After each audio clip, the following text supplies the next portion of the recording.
Ahorrar e invertir son dos conceptos financieros que todos tenemos en mente, pero que sin embargo cada uno tiene como su propia creencia, su propia opinión acerca de qué es cada cosa. Entonces, vamos a empezar por el primero. Ahorrar, desde que somos pequeñitos lo hemos interpretado como algo positivo, ¿no? Se nos ha dicho que es algo bueno. Y cuando metemos esas moneditas en la hucha del cerdito para, para cualquier cosa, como por ejemplo para comprar un videojuego, para comprar unas chuches, para simplemente salir a merendar con nuestros amigos, sabemos que ahorrar está bien.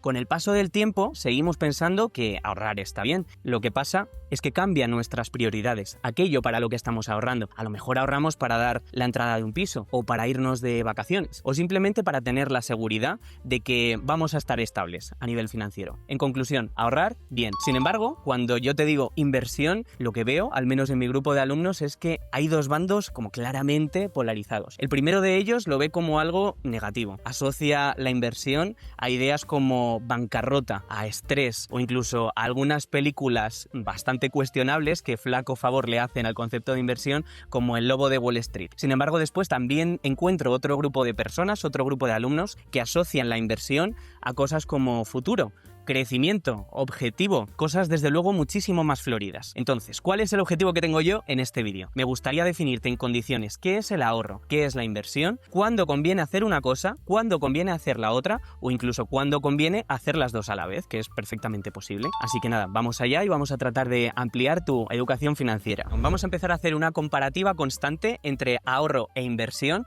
para entender bien todos los conceptos. Pero eso sí, antes me gustaría hacer una aclaración. Cuando te esté hablando de ahorro, te estoy hablando de las herramientas típicas de los bancos. Te estoy hablando a lo mejor de una cuenta corriente, de una cuenta remunerada, de un depósito a plazo fijo. A lo mejor como que no terminas de entender estos conceptos, de hecho los explico en otro vídeo, pero me gustaría que te quedes con eso, con que estoy hablando de herramientas típicas de los bancos. Cuando estoy hablando de inversión, por el contrario, te estaré hablando de un abanico súper amplio de herramientas en las que no voy a profundizar muchísimo más. Te puedo estar hablando de acciones, de fondos de inversión, de oro, incluso de criptomonedas, que seguro que lo has escuchado. Entonces, no te preocupes porque eso requiere de un nivel de educación financiera muchísimo más profundo que no es necesario para entender lo que es la inversión, pero que sepas que me estoy refiriendo a ese tipo de cosas, a ese tipo de herramientas, ¿no?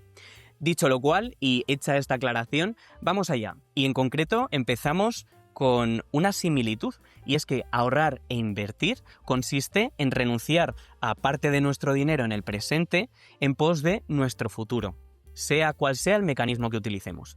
Después nos encontramos con otra similitud, y es que, lo creas o no, porque hay mucha gente que todavía no conoce esto, ambas son necesarias. Tanto ahorrar en algunos casos como invertir en otros son cosas completamente necesarias, al menos si lo que queremos es tener unas finanzas personales sólidas y saludables. Sin embargo, ahora pasamos a las diferencias, ahora ya sí. Y la primera diferencia que nos encontramos es la rentabilidad. Fíjate en la columna de ahorrar.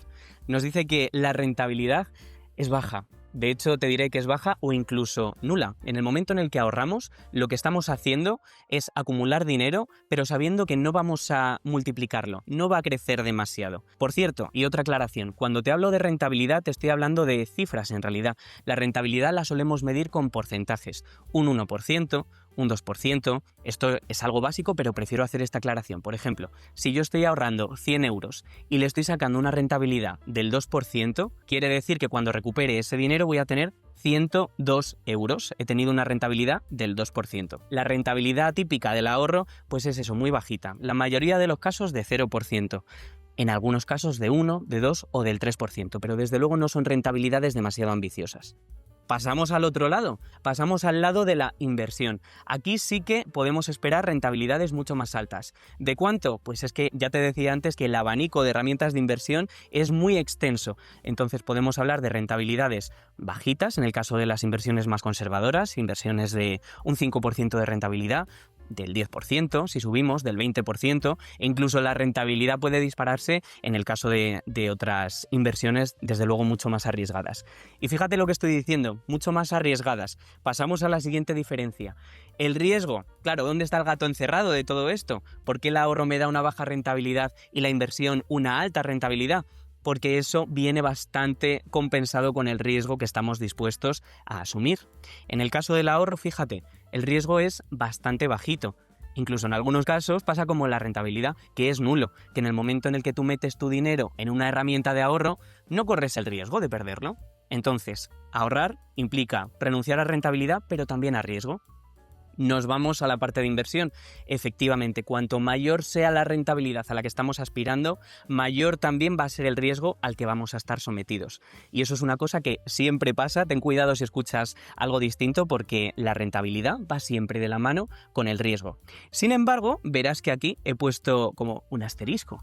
Y es que el riesgo se puede atenuar bastante. Hay distintos mecanismos de seguridad que se llaman para reducir el riesgo todo lo posible en el caso de algunas inversiones. Esto daría para otro vídeo con conocimientos financieros mucho más profundos en los que ahora no merece la pena entrar, pero sí que voy a mencionar uno de los mecanismos de seguridad típicos de la inversión, que es el plazo. En concreto, el largo plazo. Cuando nosotros hacemos inversiones a largo plazo, lo que estamos haciendo es reducir el riesgo. Y de hecho te lo voy a justificar con este gráfico. No sé si te suena el S&P 500, a lo mejor lo has escuchado como Standard & Poor's. El S&P 500 básicamente es un índice, en este caso es una gráfica que recoge el comportamiento de las 500 empresas más grandes de Estados Unidos. ¿Por qué te estoy enseñando esta gráfica en concreto? Pues porque el S&P 500 es súper conocido dentro del mundo de las inversiones. Cuando empiezas a formarte sobre este tema es una de las primeras cosas que escuchas, y me parece un claro ejemplo de cómo el largo plazo nos permite reducir el riesgo de nuestras inversiones, sobre todo en el caso de que seas una persona, una familia que esté interesada en invertir, pero que desde luego quiera aminorar todo lo posible ese riesgo. Fíjate, este gráfico tiene un eje horizontal, una parte de abajo, en la que avanzamos desde el año 1900 hasta el año aproximadamente el 2020, ¿vale? El año de la pandemia. Y este gráfico refleja la evolución de esas 500 empresas de las que te estaba hablando. Hasta aquí, hasta el final. El COVID efectivamente estaría por aquí. Aquí habría un pequeño bajón que no viene en el gráfico inicial. A lo que quiero llegar con esto es a lo siguiente. Fíjate, a lo largo de todo el siglo XX hemos tenido eventos históricos como la Primera Guerra Mundial. Desde luego, fíjate, el crack del 29 es justo aquí, este piquito, y la posterior recesión que hubo. Tenemos que si la crisis del 73, tenemos la crisis de las .com, tenemos incluso la crisis del año 2008, que seguro que también te suena. Han pasado un montón de cosas. Sin embargo, vemos cómo la tendencia de este índice, de esta hipotética inversión, es creciente. Lo que quiero decir con esto es que a corto plazo, efectivamente, el mercado tiene sus subidas y sus bajadas. Nos puede salir muy bien la inversión o nos puede salir muy mal, pero a nada que cojamos un fragmento, de donde sea a donde sea, la tendencia claramente es positiva. Solo quería enseñarte este gráfico para que entendieras cómo ese único mecanismo de seguridad del que vamos a hablar, que es el plazo, nos ayuda a realizar inversiones de manera segura. Y todo esto que te he contado es para desembocar en la última diferencia entre ahorrar e invertir. Ahorrar es una cosa que necesitamos para tener dinero en el presente, es decir, es una cosa que asociamos al corto plazo. Sin embargo, invertir, al menos, insisto, de manera saludable y sin jugárnosla demasiado, es una cosa que deberíamos asociar a largo plazo. Ahora vamos a volver a centrarnos en la primera de ellas, en el ahorro, en ese ahorro a corto plazo. Y aquí te voy a volver a sacar otra palabrota, otro concepto financiero, pero que es fundamental. No sé si lo habrás escuchado alguna vez. Estoy hablando del fondo de emergencia o colchón de seguridad. Básicamente esto es una cantidad de dinero que tú tienes acumulada, que tienes ahorrada y de la que vas a tirar en el momento en el que te pase cualquier cosa, cualquier imprevisto. Que te despiden del trabajo, que tienes una avería en el coche, pasa cualquier enfermedad, bueno, no me voy a poner dramático, pero pasa algo que no esperabas y que necesitas recibir dinero de alguna manera. Lo suyo es que tengas un fondo de emergencia, un colchón de seguridad, lo suficientemente potente como para poder tirar de ese dinero. ¿Qué pasa? Que lo necesitamos tener disponible en el momento en el que surja este contratiempo. Por eso no puede estar invertido, por eso tiene que estar ahorrado. Entonces tú me dirás, vale Daniel, pero un fondo de emergencia, ¿a cuánto deberías tender? ¿Cuál es la cantidad de dinero que yo debería tener ahorrada para decir que tengo ese fondo de emergencia bien dotado? Bueno, pues hay muchas visiones y hay muchas alternativas. A mí me gusta definirlo como 6 veces los gastos mensuales fijos que tengas como persona o como familia. Eso en el caso de que tengas unos ingresos estables. Vamos a suponer que estás contratado a jornada completa, contrato indefinido, ese tipo de cosas. Pero vamos a suponer que tienes unos ingresos un poquito más volátiles, que algunos meses te va mejor y otros meses te va peor. No por nada, sino porque a lo mejor eres autónomo. En ese caso se recomienda que el fondo de emergencia equivalga a 12 veces los gastos mensuales fijos. Vamos a poner un ejemplo muy claro. Mira, me he inventado para empezar con la inteligencia artificial a una personita, a este de aquí, que se llama Sergio y que me ha quedado estupendo. Sergio, ¿qué es lo que le pasa? Que él está contratado, él trabaja en una oficina, como puedes intuir, y tiene unos ingresos bastante estables. ¿Qué se espera de Sergio? Que tenga un fondo de emergencia que equivalga a 6 veces sus gastos mensuales fijos. Si sus gastos equivalen entre el renting del coche, el alquiler, la suscripción de Netflix, este tipo de cosas, equivalen a 1.000 euros, vamos a suponer, pues su fondo de emergencia debería ser de 6 por 1.000, 6.000 euros, ¿de acuerdo? Sin embargo, nos encontramos aquí con otra persona. Esta mujer se llama Rocío. Rocío es pastelera, pero en concreto es que tiene su propia pastelería, es decir, es empresaria, es autónoma. Y lo que le pasa es que algunos meses le va muy bien y otros muy mal. En enero, por ejemplo, vende muchísimos roscones de Reyes, entonces espera habitualmente unos ingresos muy altos. Sin embargo, en junio, con toda la operación bikini y demás, pues a lo mejor lo que le pasa a esta mujer es que no se come ni un rosco, precisamente. Así que, ¿qué es lo que le recomendaría yo a Rocío? Que tuviera un fondo de emergencia muchísimo más sólido, que tuviera ese fondo de emergencia que equivalga a 12 veces los gastos mensuales fijos. Dando por hecho que tiene los mismos gastos que Sergio, que tiene 1.000 euros de gastos mensuales fijos, su fondo de emergencia debería ser de 12.000 euros. Eso sí, te voy a hablar de una pequeña excepción. Esto es muy rígido. Un fondo de emergencia tiene que ser de 6 o 12 veces tus gastos mensuales fijos. Hay momentos, hay situaciones en las que hay que sobredimensionar ese fondo de emergencia. ¿De qué situaciones te estoy hablando? Situaciones como, por ejemplo, sé que voy a tener que dar la entrada de un piso dentro de muy poco tiempo. Pues ese fondo de emergencia, ese ahorro a corto plazo, tiene que ser muchísimo mayor. Yo necesito tener más dinero en el corto plazo. Otra situación. Resulta que estoy esperando un niño. Pues efectivamente a lo mejor 6.000 euros o 12.000 euros, que sería la situación básica de nuestro fondo de emergencia, no es suficiente para todo lo que está por venir, que en muchas ocasiones, y hablando de niños no sabemos a qué nos vamos a enfrentar. En esos casos se dice que tenemos que sobredimensionar ese fondo de emergencia. Así que muy interesante que tengas esa excepción en mente. Ahora pasamos a la inversión. La inversión, acuérdate, estaba enfocada en el largo plazo. Se supone que en el momento en el que ya hemos dotado ese fondo de emergencia, ese ahorro a corto plazo, y en el caso de que no tengamos que sobredimensionarlo, como ya te estaba contando, pues podemos empezar a pensar en inversión a largo plazo. ¿Y para qué tipo de objetivos es habitual que una persona, que una familia invierta su dinero? Pues a mí me vienen claramente a la cabeza 3 casos. Uno de ellos, el niño ese del que estábamos embarazados y que estaba a punto de nacer. Ha nacido y, bueno, dentro de unos años crecerá, será adolescente, a lo mejor va a la universidad y a mí me apetece que mi hijo tenga, pues eso, una matrícula para la universidad asegurada o que pueda hacerse un Erasmus o simplemente ayudarle para dar la entrada de un piso. Pues en esos casos es muy habitual que las familias inviertan a ese largo plazo, a 20 años, ¿no? A la espera de que ese niño se convierta en una persona más mayor. Otro caso muy habitual para invertir. Oye, que me quiero mudar, veo que la casa se me va a quedar pequeña por X motivo y que en 5 o 7 años me gustaría plantearme un cambio de vivienda y dar una entrada o vete tú a saber qué.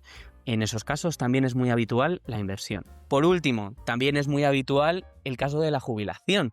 La jubilación, cuando uno es joven, la ve muy lejana, pero lo que nos va a pasar a las generaciones más jóvenes y a las no tan jóvenes es que seguramente no tengamos una pensión demasiado grande, al menos no va a ser para tirar cohetes. ¿Qué sería lo suyo? Poder complementar esa pensión pública con una pensión privada, es decir, con un complemento privado que hayamos generado nosotros mismos. ¿Cómo? A través de la inversión a largo plazo, tan a largo plazo como pueda ser ese momento en el que decidamos jubilarnos. Y a lo mejor ha llegado un momento del vídeo en el que me dices, a ver, Daniel, si todo eso está muy bien, pero yo no he empezado a trabajar ni en el fondo de emergencia ni en las inversiones a largo plazo, ¿qué narices hago? ¿Cómo me enfrento a todo esto? Bueno, pues aquí te diría que la palabra clave es aportación, ¿vale?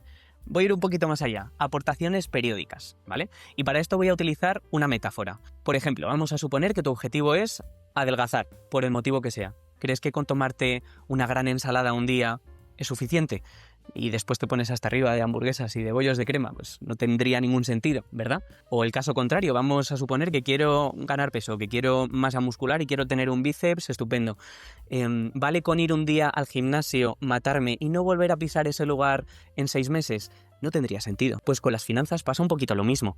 Para realmente tener una salud financiera, lo que tenemos que hacer es ser responsables y hacer aportaciones periódicas a ese fondo de emergencia, a esas inversiones a largo plazo. Y aquí a lo mejor me vuelves a decir, esto es como una conversación, que sí, pero que es que ¿cómo lo hago?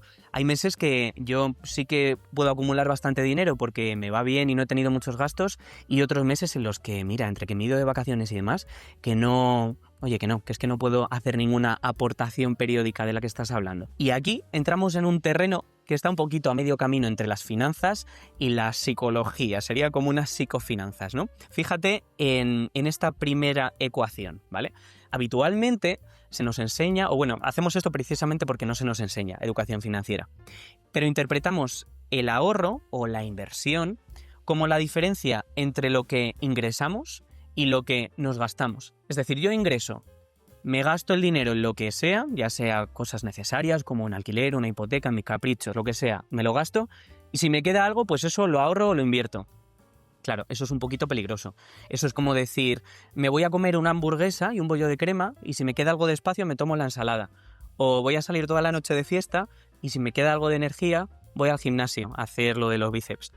Pues hombre, es un poquito irresponsable. Desde luego así no vamos a alcanzar esa salud financiera a la que estamos aspirando. ¿Qué es lo que te propongo yo? E insisto, es una cuestión psicológica. Te propongo hacer esta permutación, este cambio. Es decir, vamos a interpretar los gastos como la diferencia entre lo que ingreso y lo que he acumulado para ahorrar e invertir.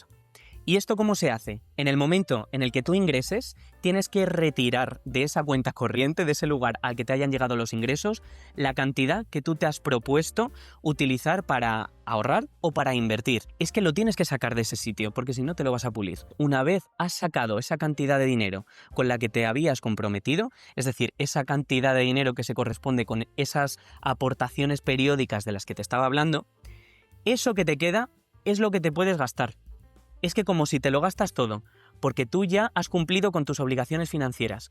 Entonces, todo eso que te queda, te lo gastas en el alquiler, la hipoteca, en cosas que son obligatorias, en cosas que no son obligatorias, en caprichos, lo que sea necesario. Tú ya has cumplido con tu parte.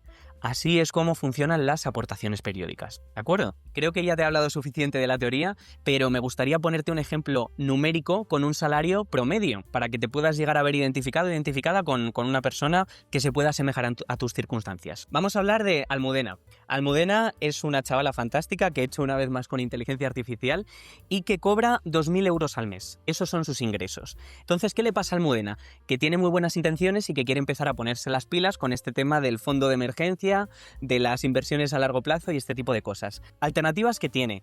Hay algunos expertos en finanzas que le dirían a Almudena, oye, primero dota ese fondo de emergencia y después ya te pones las pilas con la inversión a largo plazo. Hay otros expertos que dicen, no hay ningún inconveniente en alimentar el fondo de emergencia y al mismo tiempo, en paralelo, ir haciendo inversiones a largo plazo. Entonces, esto depende, como siempre, de tus circunstancias personales y de tus intereses. Entonces, Almudena tiene clarísimo que quiere trabajar en las dos cosas a la vez. Vamos a utilizar la ecuación de la que ya hemos hablado. Esa que afirma que los gastos, lo que nos podemos gastar, es la diferencia entre lo que he ingresado y lo que voy a retirar para ahorrar e invertir. ¿Qué le pasa a Almudena? Que Almudena ha estado haciendo cuentas y ella tiene claro que puede llegar a acumular todos los meses 400 euros y que va a convertir en aportaciones periódicas para el ahorro y para la inversión. Entonces, ¿qué pasa? Que después de haber retirado esos 400 euros a los 2.000 euros, se va a quedar con 1.600 euros. Y esos 1.600 euros se los puede gastar, se los puede pulir completamente. ¿Por qué? Porque ya ha hecho frente a sus obligaciones financieras, a sus retos. Vamos a retomar esos 400 euros. Esos 400 euros los va a desagregar, los va a dividir en 200 y 200. Estos primeros 200 euros mensuales los va a ir aportando al fondo de emergencia, al ahorro a corto plazo. Y los otros 200 euros los va a ir destinando a rentabilizarlos, a llevar a cabo inversiones a largo plazo. Fíjate qué interesante. Lo que vamos a hacer es calcular cuánto dinero va a llegar a generar Almudena, tanto para el corto como para el largo plazo, cuando hayan pasado 10 años. Me he puesto a hacer cuentas y sale lo siguiente. Vamos a empezar con los 200 euros. Esos 200 euros multiplicados por 12 meses, porque las aportaciones, te recuerdo, son mensuales, son periódicas, multiplicado por 10 años. Y a estos 200 euros les vamos a sacar, es una herramienta de ahorro. Recuerda que no podemos esperar una rentabilidad demasiado alta. Vamos a suponer que lo mete en una cuenta remunerada al 1%. Pues Almudena habrá acumulado para entonces aproximadamente 25.000 euros. Vamos a la parte de inversión. Estas aportaciones de 200 euros se van a hacer, una vez más, a 12 meses, por 10 años. Y en este caso estamos hablando de inversión, es decir, podemos esperar unas rentabilidades más altas. Vamos a suponer que puede llegar a sacarle a su dinero un 10% de rentabilidad. Pues en 10 años, Almu habrá llegado a acumular aproximadamente 40.000 euros. Cuando uno es responsable con sus aportaciones periódicas, con la salud de sus finanzas, fíjate lo que puedes llegar a acumular, bien sea con ahorro, 25.000 euros, o con inversión, 40.000 euros. Llegados a este punto, a lo mejor te surge la idea, venga, estoy motivadísima para ahorrar, para invertir, ¿y dónde lo hago? ¿No? O sea, ¿cuáles son esas herramientas maravillosas de las que estás hablando? Bueno, pues antes ya te lo he mencionado, creo recordar, pero básicamente cuando hablamos de ahorro, estamos hablando de las herramientas típicas de los bancos. Insisto, esto es objetivo de otro vídeo, pero básicamente te estoy hablando de cuenta corriente, de cuenta remunerada, de depósito a plazo fijo. Cada una tiene sus características, ¿ok?